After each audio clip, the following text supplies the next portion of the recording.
evening. Good to have you with us in the 9 p.m. edition of the Urban Debate. Viewers, tonight I'm going to put the spotlight one more time on the Rajasthan turmoil that's taking place and the battle that's being fought not only in front of cameras, not only politically, but now also legally.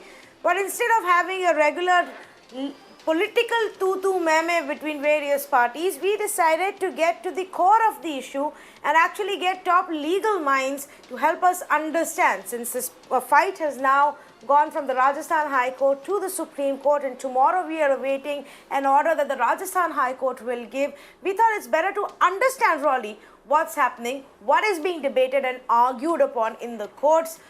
To what extent is the legality involved? Is it more about party politics? And let's just clarify some of those issues. Now, let me tell you what happened in the Supreme Court today. The Rajasthan High Court is supposed to give its order, but before that could happen, there was a plea filed in the Supreme Court seeking that the High Court be asked to not issue its final order pending a speaker's decision. The Supreme Court heard all sides on this matter and then said that the Rajasthan High Court can go ahead and deliver its verdict on speaker's actions tomorrow. So there are no stay in the proceedings in the High Court that are currently going on. And of course, no final action will be taken by the speaker until the courts really decide on this entire matter. Now, what had the speaker done? By now, all of you know, the speaker had issued notices to Sachin Pilot and his camp and his MLAs, and that's what is at the core of this entire conversation. But let me also tell you what the Supreme Court and Justice Mishra, who was hearing this case, really also observed as the case proceedings took place. He said, why was the speaker approached for disqualification? He also asked, why did the Congress not take a decision on disqualification and instead went to the speaker rather than taking action against anybody who they thought were indulging in anti-party activities? And can an elected representative be shut down for dissent? More largely asking the representatives and the lawyers of the Congress party, are you cracking down on people for expressing their dissent? Is that such a big problem? No decisions have been made. These were mere conversations that happened inside the courtroom. But I've got some great minds joining me right now to help me understand what does this really mean? What powers does the speaker really have? And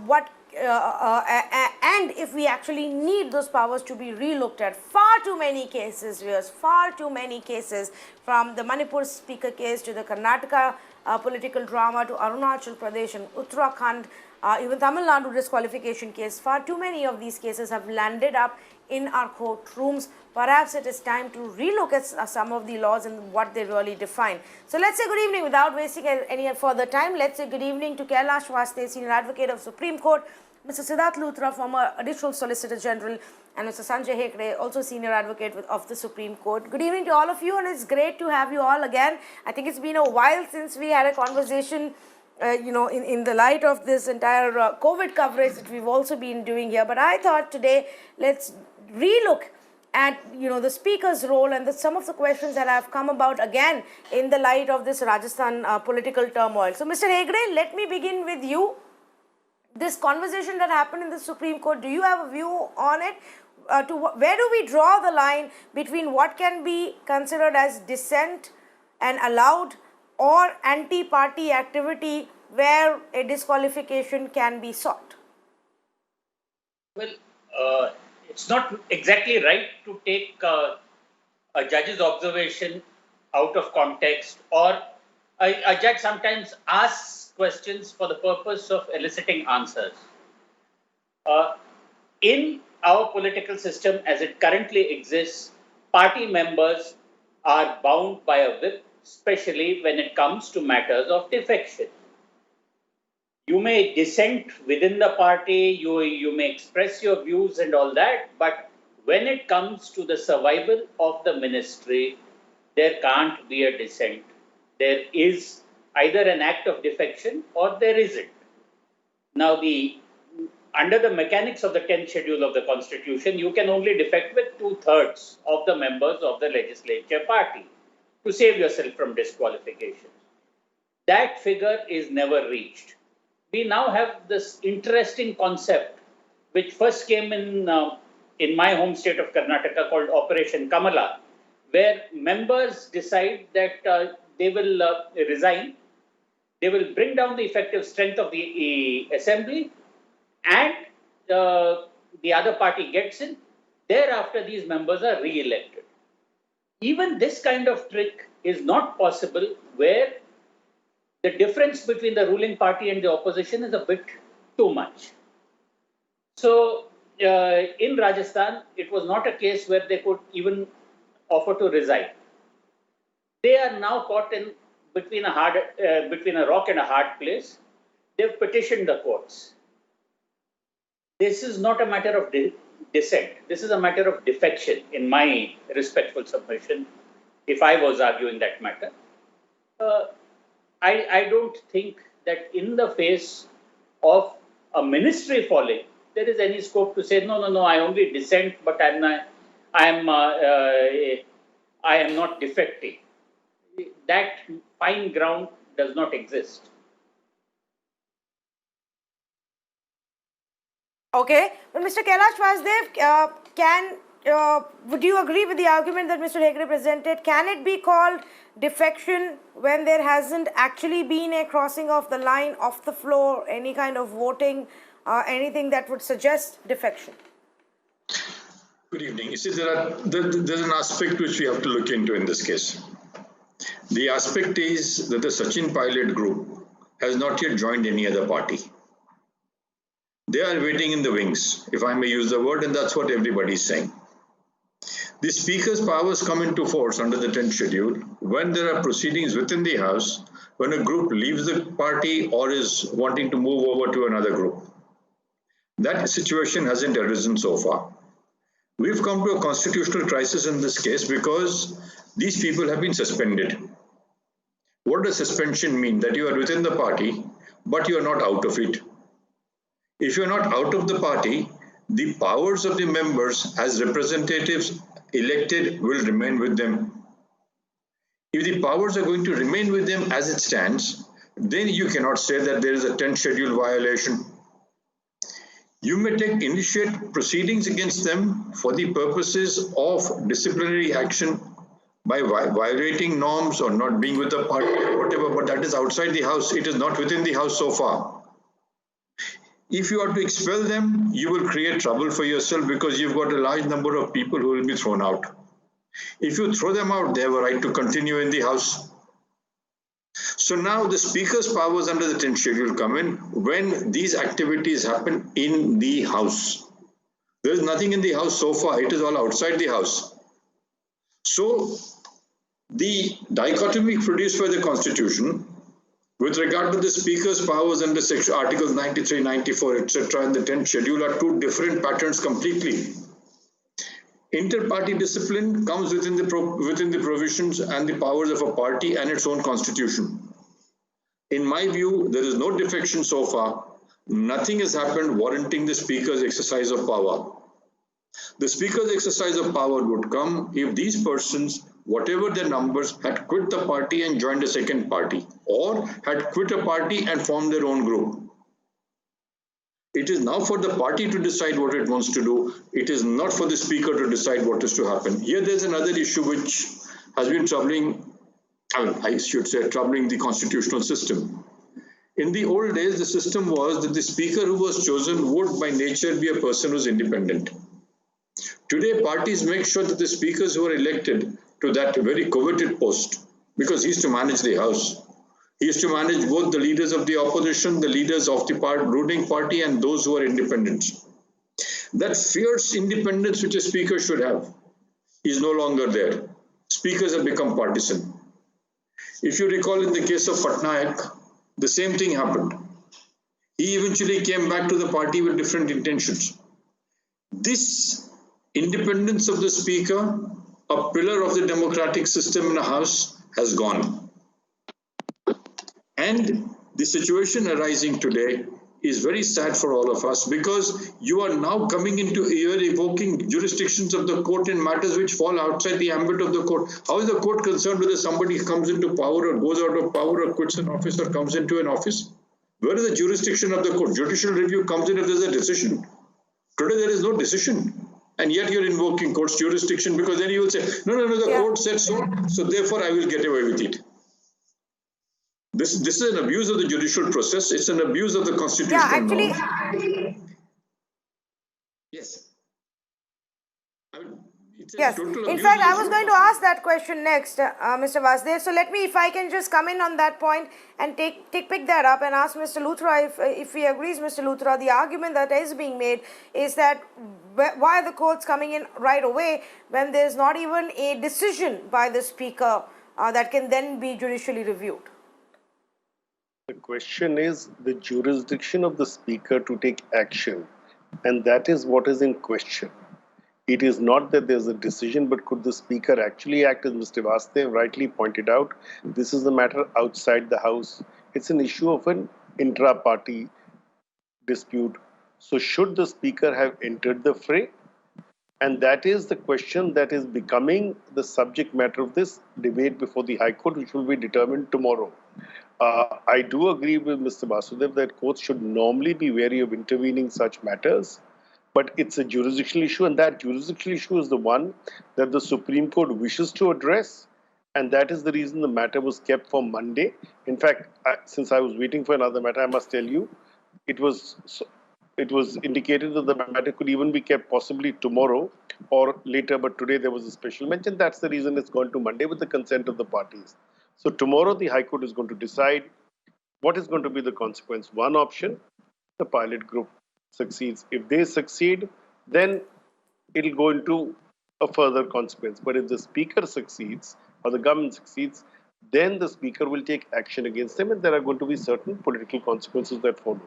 Having said that, as Mr. Vasdev rightly pointed out, what is at stake here in consideration is the role of the Speaker, and as was pointed out perhaps even earlier, Justice Nariman in a decision in January has pointed out that it is time perhaps to have an independent body look at it. And this request for this desire for an independent body to determine such issues regarding the breach, if any, of the 10th schedule has been made even in the past by the courts. It is really for Parliament to reconsider how this is to be made more effective so that the citizen, and eventually that's the concern, is the citizen's voice being heard? Is the citizen getting the representation he or she deserves? And is the citizen seeing democratic processes at work? Or is it a question of a breach of democratic processes? And that's the matter which needs to be considered by the courts in determining the nature and scope of the intervention by the Speaker, who actually carries out a judicial role. It's in the nature of a judicial tribunal in determining disqualification. So I do want to talk a little bit more about the Speaker's powers and the role, but before that, just one other thing that a lot of us also, internally discuss and has been spoken about, Mr. Hegde, which is what about the party, the legislative party meet? If there is a legislative party meet for which everybody has been asked and the whip has asked everybody to attend and you don't attend, is that legitimately an anti-party activity where a Speaker's role can come in? It's not technically inside the House, but it is a legislative party meet. Not only a legislative party meet, any act of defection also comes within the ambit of the 10th schedule. That there are judgments on that point. Now, you may not formally wait for for the meeting of the legislature to cross the floor, defect, and vote against the government. Supposing you go to the governor and say that I have withdrawn support, I am supporting the opposition, now you please call upon the opposition. That itself would attract the 10th schedule, and speakers can take action. Now, what did the Rajasthan Speaker do? The Rajasthan Speaker only sent a notice to show cause why disqualification be not resorted to. The point is that case after case, when we come to the courts at a notice stage, the court only tells us, please go and answer the notice. If the authority then rules against you, you come back to us. The Supreme Court itself, when while upholding the 10th schedule in Gehlot Government's case, said that there could be no interventions at the interlocutory stage. The words used are no quia timiat actions. The Supreme Court was very careful when it made the Speaker a quasi-judicial authority and a tribunal to say that only his ultimate decision could then be subject to judicial review. Notwithstanding a 5-judge judgment, the day in and day out, whenever there is a defection crisis, people go to court, try to get, if not orders, they try to get time. Because time is of the essence in these matters. When you get time, that is when more MLAs can be transacted. Some may come on your side, some of yours may slip on the other side. All these things happen. The longer this circus goes on, the worse it looks both for the legislature as well as the courts who have allowed themselves to be used. And I'm using that word advisedly. Courts should not allow themselves to be dragged into political thickets. That is when courts then become, their judgments are interpreted in various ways, their orders are interpreted in various ways by various people. Here was a case where a speaker has issued a notice, somebody comes to challenge it. Okay, you go and answer the notice in the meanwhile. We will, if there was something substantial in the petition which the court wanted to look at, the court could have looked at it. Now what the Rajasthan High Court did was not only to entertain the petition, hear long drawn out arguments, fix a date for a judgment, and then direct the speaker that you will not take action. Now, who is a court to direct another constitutional authority? The speaker is the head of the legislature. He acts in a separate constitutional plane. Courts act in a different constitutional plane. It has long ago settled since the case of Bradlaugh versus Gossett from the House of Lords, and in Keshav Singh's case in the Supreme Court, that courts do not get into the micromanaging of events within the legislature or within Parliament. Despite all this being settled law, well, we lawyers will always try, and courts seem to entertain a lot of debate. Yes, well, lawyers will always try for sure. That's just more business for them. But I understand what you're saying. And perhaps there needs to be distinction between one constitutional authority and, whether the courts need to get into that or not. But they do. And these cases repeatedly go to the courts, and whether it's Manipur or Karnataka or Tamil Nadu or Arunachal Pradesh, so many examples just in the last couple of years where this has happened, to the point where in the last case, Mr. Kailash Vasdev, the Supreme Court even spoke about whether we need to relook at the role of the speaker. The fact that even after they become a speaker, they continue to be a party member, and often then there are question marks on their action, or the speed of their action, or the intent of their action. Is it high time that we relook at that and perhaps come up with another set of laws to ensure it's more independent and impartial, the speaker's decisions?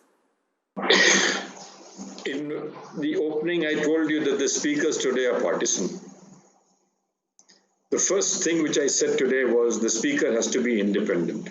Now look, the parliamentary system of government does not want a law for everything. It needs a convention. It needs correctness. The language used in the recent developments in Rajasthan, Nakara, this, that, and the other are unparliamentary. This tells you the nature of our members of our legislative assemblies. They throw stones, they throw mics all over the place. They don't hesitate in using violence within the house. UP has seen it. Other states have seen it. The need of law comes in when you must have a legislation for everything. There's a very interesting theory which is now coming about. Courts issue all sorts of directions. You will not do this, you will not do that, you will not participate here, you will not do that. Who's going to implement the order? The executive. The executive says, I'm sorry, I've got a decree from the court, I don't want to do it, I have political considerations, I have financial considerations, my infrastructure projects are being hampered, I'm not going to implement the order of the court. What's the court going to do? Sit back, hold a paper decree, clap about it, and eventually it's going to be put into the dustbin. No one is going to bother. Likewise, the powers of the speaker by convention in every democratic system, and even in the very strict democratic systems like countries like Singapore, the powers of the speaker are a power of respect. Today, the powers of the speaker are powers which are used in abuse. Look at any place. The recent order of the Supreme Court in Manipur, saying the speaker is not deciding, so I suspend the minister. So therefore, judicial review is now entering into domains which it should keep out of. These are my personal views. The reason they should keep out of personal views is members to the House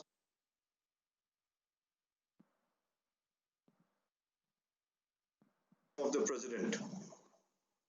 So therefore, elected powers vis-a-vis appointment powers are very radically different. Don't mix up the two. You don't know what are the considerations happening in politics. You don't have national policies.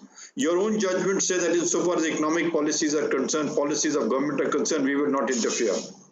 Political decisions, moment you bring them within the purview of the court, that is the day when judicial review goes overboard and destroys the foundations of a free democracy. Don't interfere. Who is asking? Well, the state is going, it's going into a turbulent situation, let it go. Why should you give it protection for any reason? Then the message given is, the Supreme Court or the High Court interferes because there may be considerations and thoughts which are outside the purview of the judgment. There may be the personal views of a judge implemented by way of the orders. There is a very interesting book which is called The Myth of the Imperial Judiciary. I'll just conclude. In The Myth of the Imperial Judiciary, the author, who's a Harvard student, did the analysis of what the judiciary is worldwide, especially the democratic countries. He says at one chapter, the principles of democracy is you the people, for the people, by the people, but by the judge.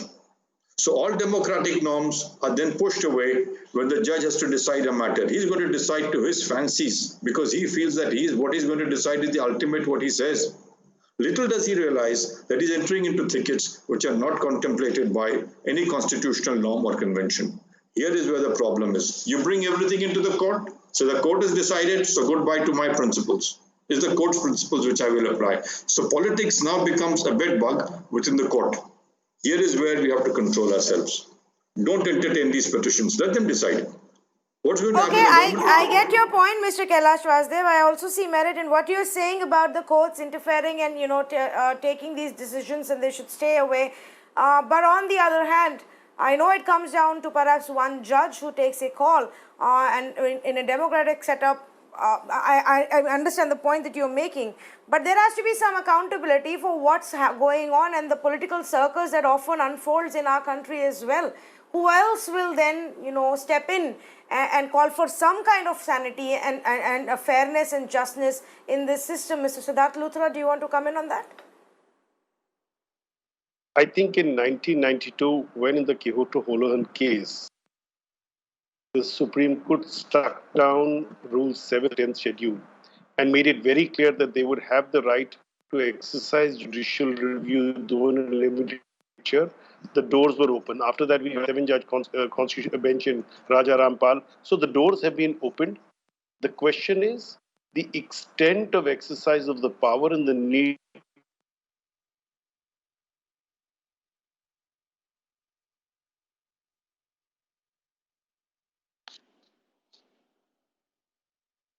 outside the house, and that legal issue needs to be determined. Speaking for myself, and I differ with both my friends, I think it is important now that in matters like this nature, convention is not worked.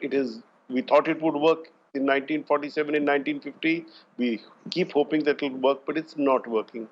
Therefore, we need to define the powers of our constitutional authorities, leaving some discretion, but really define them more clearly. We can't have these cases happening again and again, whether it is one or the other political party.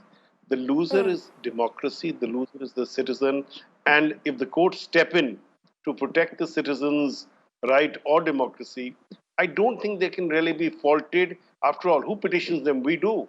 Not lawyers, but litigants and parties. And if the court's jurisdiction is being invoked after the 92 decision, there's nothing illegitimate about it. There is a concern about separation of powers, but the point is that was diluted a long time ago. I mean, judicial reviews exists on everything now. So let's not go back to what was contemplated 70 years ago. Let's see the reality of our time. And if you look at the cases after the 10th schedule has come in, irrespective of the political outfits who are playing who are playing the stakes, if I may say so.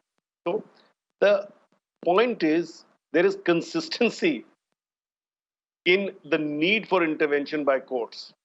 The courts had to intervene each time because of what they saw before their eyes, because what they saw was a breakdown of democratic principles and the convention Mr. Vasdev speaks about. I just want to come in here for a minute. Okay, fair enough. I'm completely out of time. Okay, 1 minute. Yes, go ahead, please. You see, one case came to the Supreme Court in which some members of a house were expelled. Now they were expelled by the political party. So they came to the Supreme Court and said that, look, we've been expelled by the party. We are not defectors. The Speaker is not letting us participate in the affairs of the House. So tell us what is to be done.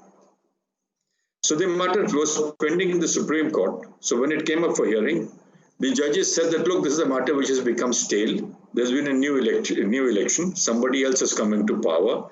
These gentlemen have gone out, although one survived. So why should we decide a question which has become stale? Now, if that is judicial review, that's sad. You should have decided the rights then and there, rather than wait for the next election and say, look, it's now become stale. Either you decide then and there, take a call and finish it off. But don't do this which is happening today. This is where another problem is. Judicial delays in these matters, judicial interference in these matters, I don't know. I have serious reservations about them. Very serious reservations. Tanvi, I have a last... Okay, Mr. Hegde, you wanted to add to that? No, I have one last thought to leave your viewers. I have often wondered whether political parties have the same budget for lawyers that they have for MLAs and MPs. The same amount. Okay.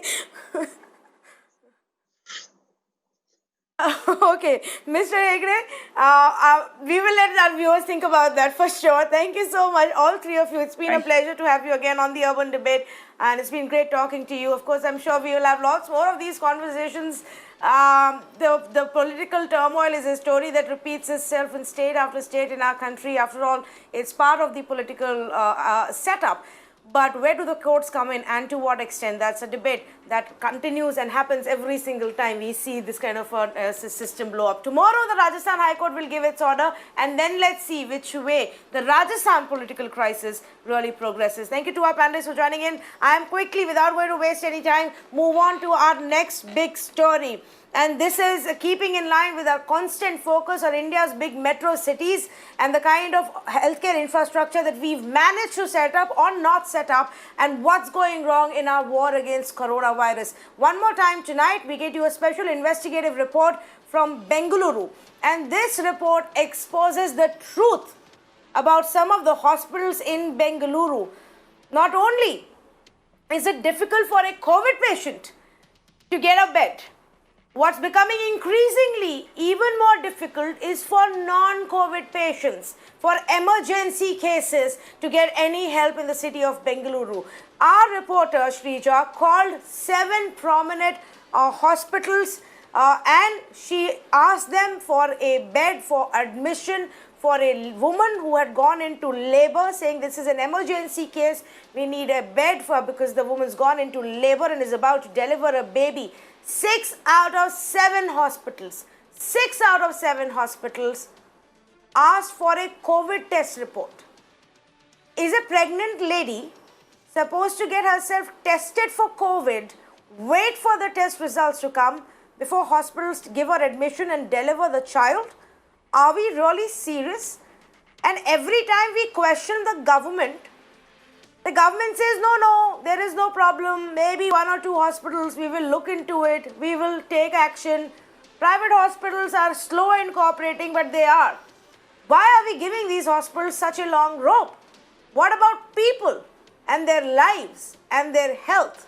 I'm going to play out a few of these clips for you to yourself hear what the hospitals had to tell us, and then we'll have the conversation. Take a look.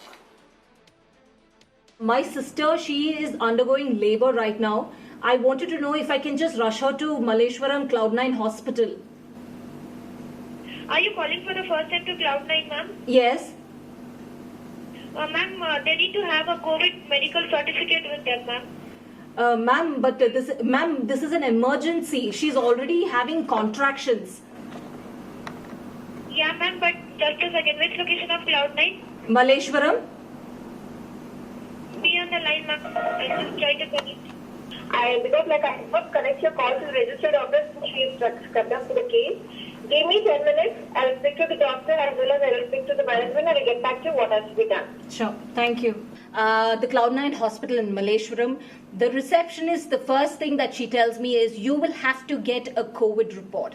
I make it very clear that, the patient is experiencing contractions, it's an emergency, and then she's really hesitant whether should we go ahead and admit the patient or not.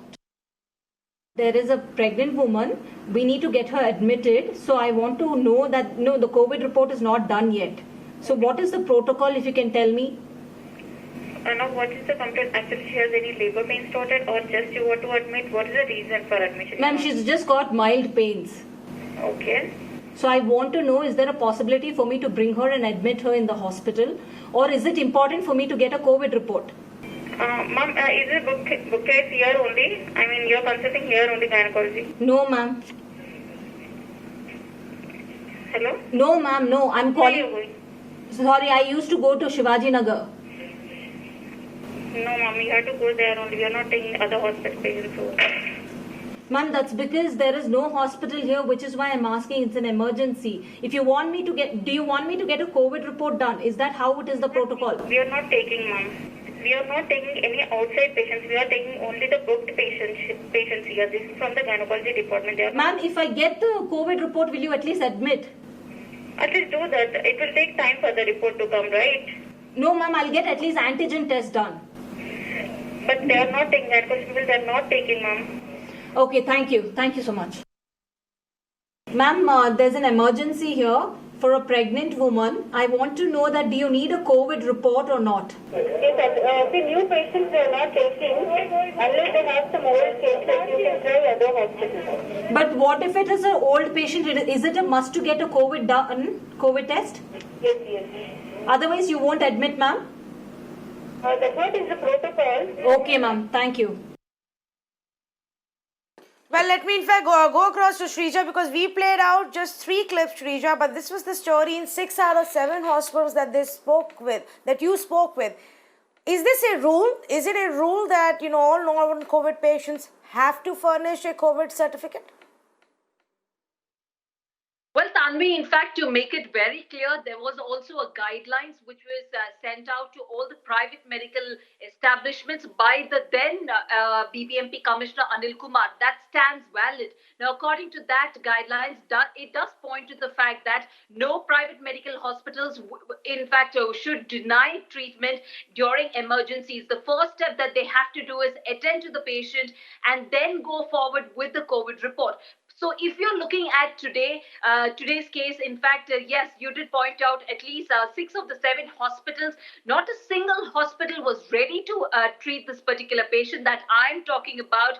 And also, I'm trying to talk about the kind of emergency that she is in. She is having contractions, and it is a must that she gets admitted right now. But all the 6 hospitals tells me that they need that COVID report, even though if it is emergency, even though the person is losing their life, the first thing that hospitals demand today is a COVID report. Now, this means it's a blatant violation of the rules which is laid down by the Karnataka government. We also confronted, especially the Health Minister of Karnataka, Sri Ramulu, also questioning him as to, are you going to initiate action against these private hospitals or not?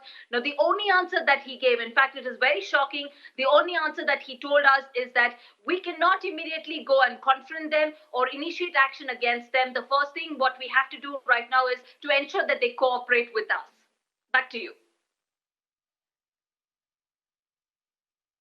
Okay, all right, Rija, thanks so much for bringing us this story. Now, this is just one part of the investigation we've done for Bengaluru hospitals in all of the last 10 days, from ambulances asking for an exorbitant amount of money, to hospitals saying they don't have beds even when the app shows they have COVID beds, to now people, non-COVID patients being turned away, what Shrija has found out in 6 out of 7 hospitals. What are people in Bengaluru supposed to do? That's the big question. Before I go to our guest, very quickly, I do want to play out what the Karnataka Health Minister had to tell us. We confronted him. We asked him if he knew that this was going on, this is what we have found, and what is he going to do about it. But the minister, while partially, part of it was in denial, saying, no, it's not a larger systemic problem. Maybe 1 or 2 hospitals here and there are doing it, and we'll look into it and take action. Perhaps the government needs to take a stricter, stronger stand in such a scenario. Listen into the health minister in this exclusive conversation where Mirana confronted him. Private hospitals जो है वो बहुत सारे private hospitals patients को reject कर रहे हैं बिना नेगेटिव सर्टिफिकेट के, लेकिन गवर्नमेंट के ऑर्डर है कि हॉस्पिटल्स प्राइवेट हॉस्पिटल्स को रिजेक्ट नहीं करना चाहिए अगर कोविड सर्टिफिकेट नहीं भी है। हम बड़ा स्पष्ट किया है, कोई प्राइवेट हॉस्पिटल में भर्ती होना चाहते हैं पहले हमारे पास आना चाहिए। गवर्नमेंट हॉस्पिटल के आने के बाद हम रेफ़र करेंगे कोस हॉस्पिटल जाने के लिए, नहीं तो क्या हो जाता उधर जाने के बाद एक लोग को बेड नहीं मिलेगा। एक हम डिसिग्नेशन किया हॉस्पिटल्स को, एक IAS ऑफिसर को डिसिग्नेशन किया। हमारे ऑनलाइन पे में दिखा रहे कितना बेड्स किधर वैकेंट है कोसा हॉस्पिटल। इसलिए जो कुछ भी पेशेंट्स कोविड आने के बाद straight away we cannot go that person not go to the hospital. हमारे पास आ गए तो वो उसको हम भर्ती कर देंगे। सर इसी कारण नॉन कोविड पेशेंट्स को भी प्राइवेट हॉस्पिटल्स में, हर प्राइवेट हॉस्पिटल में कोविड सर्टिफिकेट मांग रहे हैं। मतलब जैसे गवर्नमेंट का ऑर्डर है कि बिना कोविड सर्टिफिकेट भी एडमिट करना चाहिए, वो नहीं कर रहे हैं। इमरजेंसी के लिए प्रेग्नेंट वुमेन्स के लिए हम बिना कोई टेस्ट बिना हम एडमिट करके उसको ट्रीट कर सकते हैं। किधर कंटेनमेंट जोन्स है, किधर वो हम सील डाउन किया है, उधर से आले लोग वो लोग को हम पूछेंगे आपका कोविड सर्टिफिकेट है कि नहीं। हम अब तो आप देख रहेंगे रैपिड एंटीजन किट से हम ज़्यादा टेस्ट भी कर रहे हैं। हम ज़्यादा टेस्ट करने से हमारे को पता चल रहा है अब हमारे को कितना पॉजिटिव केसेस आ रहे हैं। तो सर इसलिए आगे दिन पे हम ज़्यादा टेस्ट करेंगे, टेस्ट करके हम ट्रीट करेंगे। इन हॉस्पिटल्स के खिलाफ कुछ एक्शन लिया जाएगा सर, जो अभी मतलब प्राइवेट हॉस्पिटल्स जो रिजेक्ट कर रहे हैं? 99% वो लोग साकर दे रहे हैं, 1% 2% कोई नहीं साकर दे रहे, वो लोग के ऊपर हम एक्शन लेंगे। Well, there you had the Health Minister, Mr. Shimalu, responding to Shrija on this issue. Let's say good evening to ANIL, CHALAGERI, spokesperson for BJP in Karnataka, Mr. MANU, AIYAPPA, Chief of Political Bureau of Times of India in Bengaluru, and Dr. H.M. PRASANNA, President-elect for PHANA and Managing Director of the Pristine Hospital. Dr. PRASANNA, let me ask you first, if you are aware of this widespread practice in Bengaluru, and how can we have such a rule or a practice or a guideline for emergency cases? See, Tanvi, government has given certain guidelines in emergency cases where hospitals have to treat them. So most of the hospitals which have facility to have these isolation beds can hold these patients till the reports come out and they have to be treated. Very few hospitals may be refusing because lack of infrastructure or out of ignorance. But we are also sensitizing all the hospitals to accept all the cases without insisting on a COVID negative report. But the issue always I have been telling is we need these rapid antigen kits. The government is doing it from its side. But the private sector also needs the rapid antigen kits. We have requested the government to issue them to the private hospitals too, so that whenever a patient comes, we don't waste time and we can investigate them and designate them either into COVID or non-COVID and then admit them immediately for medical care. No, but you say that, they're supposed to take in the emergency cases and maybe, put them in an isolation center. But 6 out of 7 hospitals that we called, Mr. Prasanna, didn't do that. They simply said you need to first furnish a COVID test report and tell us that you're negative. And I am, we actually carried out this investigation and made these calls because just a few days ago there was a case of a pregnant woman who went into labor post midnight, and then her brother and husband went running around from one hospital to the other. 3 hospitals denied entry to her, and then she was forced to give birth inside a rickshaw. The baby died in half hour, and then finally one hospital, took her in the 4th one. So I'm just saying, for emergencies, it can't be about, oh, we didn't sensitize the hospital staff about what the rule is. Mr. Anil Chalageri, there has to be a strict crackdown if the hospitals aren't taking patients in emergency cases. I mean, how much worse can the situation get? No. First of all, there is a very clear instruction from the government of Karnataka to treat and not deny any kind of admission from any kind of a hospital in case of emergency. There have been hundreds of deliveries which have happened in the last 20 days, and the treatment or the delivery cases have been handled sensitively from a large extent of hospitals in Bangalore. Yes, there are hospitals which have which do not have an infrastructure where there are patients, and as we have also started, even the government hospitals, we have also started rapid tests where we get the report within 40-45 minutes. So even these delivery cases people are going through. So there are few hospitals where we are facing such issue, but these are like 1 out of 100 cases where we actually are facing, but hundreds of deliveries have been handled by various private hospitals. Trust me, various private hospitals in the last few days. We are in a situation, especially in Karnataka, that too in Bangalore, the number of cases increased drastically. It has gone, from hundreds to 2,000. So there is a lot of people who are worried, especially these pregnant women. There is a fair possibility that they get affected pretty early. So it could be hospitals are also not clear what to do. Smaller hospitals I'm talking about, but the bigger hospitals are doing it pretty. The government has been in talks with them wherever we are facing. In fact, we had issued in such incident we had issued a few. No, but I'm not understanding. If I can just come in here, Mr. Chalageri.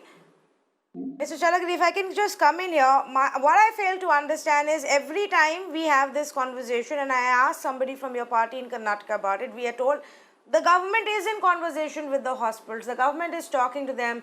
The government has asked them. The Chief Minister held a high-profile meeting earlier this week and said that the hospitals, we will send a warning to the hospitals. Strict action will be taken if they don't take in patients, COVID or non-COVID, depending on which hospital you are. Because the fact of the matter is, even the government database, the civic body database was showing available beds, but the hospitals were denying availability of beds. The hospitals were saying, no, we don't have beds. You can't come in. They weren't putting the display boards on time. At every single step that we've highlighted, we have been told maybe some hospitals are not doing it, but it's not a systemic problem. 1 minute, sir. Let me finish my point. At every single point, when we've done a special investigation where we've highlighted 7 to 10 biggest of the hospitals in Bengaluru, we've been told we are in talks with the hospitals. Now, if 4 months into a pandemic situation, we are still trying to convince the hospitals, when will we fix the situation? No, first of all, the cases have been handled by the private equally. There is no doubt about it. What do you expect us to do with the private hospitals? We have been talking to them repeatedly, and wherever there is an issue, we have asked them for a notice, and we have warned them very strictly. But what do you expect us to do? We have to talk private and the government. Private hospitals and the government have to work together. There is no question that we try to close them. We have been talking to them repeatedly. The Chief Minister, and look at the numbers. We out of total 80,000 cases, we have had 60% of the cases in the last 20-25 days. That's a huge number. So that is why you should have anticipated it. Didn't anybody tell you that when you unlock, the cases will go up? Let's be complete. We had a week-long lockdown last week. That is where we increased from a 5,000 tests to 43,000 tests today. We have been preparing. We have had India's largest care center. Apart from that, we also have every day there is an effort from the Karnataka government to build a new care center to take care of people. 80,000 is a big number, and we have had this last 15, 20 days. And yes, there are some unfortunate events which are happening in the last few days. And each cases, we are taking care of it without even doubt. We have come up with cases where, we have come up with the idea of online booking of the beds, online availability of the beds. And this kind of a number, we have been able to manage it successfully. And hospitals, yes, one thing is for sure, we do not want to push them, we do not want to punish them in the beginning. We have been talking to them repeatedly. Every week we are talking to them. This is not the beginning. I am sorry. Your Karnataka has been, and Karnataka government has been living in some kind of a bubble, Mr. Chalageri. If you think this is the beginning, everybody knew. Anybody with a little bit of research or understanding knew that the minute you start unlocking, the cases will go up. You should have been prepared for the cases to go up. You should have had a plan in place, additional facilities in place, medical staff in place. You are waking up to the problem now and saying, now we will begin to fix it. That's not how it works. Let me bring in Mr. MANU AIYAPPA, who's heard both sides. 1 minute, please, Mr. Chalageri. Let me get in our other panelists also. MANU AIYAPPA. No, I have not asked you a question. What do you want to complete? Please, let me bring in our other panelists as well. Mr. AIYAPPA, is this becoming a widespread problem for COVID and non-COVID patients where the hospitals are not on the same page as what the government is telling us? 200%. This is becoming a big issue. Horrific scenes of COVID mismanagement continues in Karnataka, not only in Bangalore, in other parts of the state as well. Yesterday in Belgavi, an ambulance was charged by some kith and kin of a COVID patient who died because the hospital did not admit him. So such things are happening across the state, and it's very, very bad situation in Karnataka as of now. It's largely because of the lack of coordination among the ministers, as well as there's no proper planning. All ministers are talking in different languages. Chief Minister says something, Chief Secretary says something. There's no clear-cut idea among the COVID managers. That's the biggest issue. See, the private hospitals, you can't rein them through law. Definitely you can't, because they're all big. They're all corporate hospitals. This can't happen overnight. The government should have foreseen this situation some 2 months ago and should have held talks with the hospitals to ensure that there is some kind of understanding between the government and the private hospitals. That did not happen.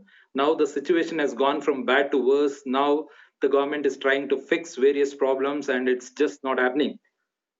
So the only thing now they can do is, see, if a patient is going to a private hospital and if the hospital says you get the COVID certificate, now the government has to ensure that there is a COVID test at least at the outside that private hospital, so that the patient can be checked there itself and before making him enter. This government is what they're doing. They are asking the patient to go to a government hospital and then come to the private hospital, which will take 48 hours.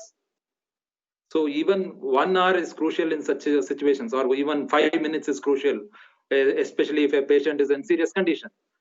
So I'm saying, why can't the government make COVID test outside or at the entrance of these private hospitals, so that the private hospitals check them before whether they have COVID or not, even for non-COVID patients.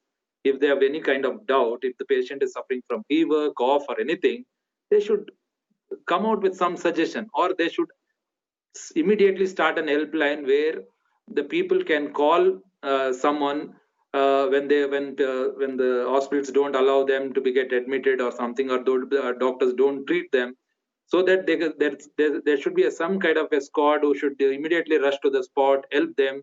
That is not happening at all. The people are all suffering. The patients, even in the patients in the wards who have been admitted, are suffering. They say they're trying to fix the problem by deploying ministers to every zones in Bangalore. that doesn't, nothing is working in Bangalore. The situation is completely out of control of the state government as of now.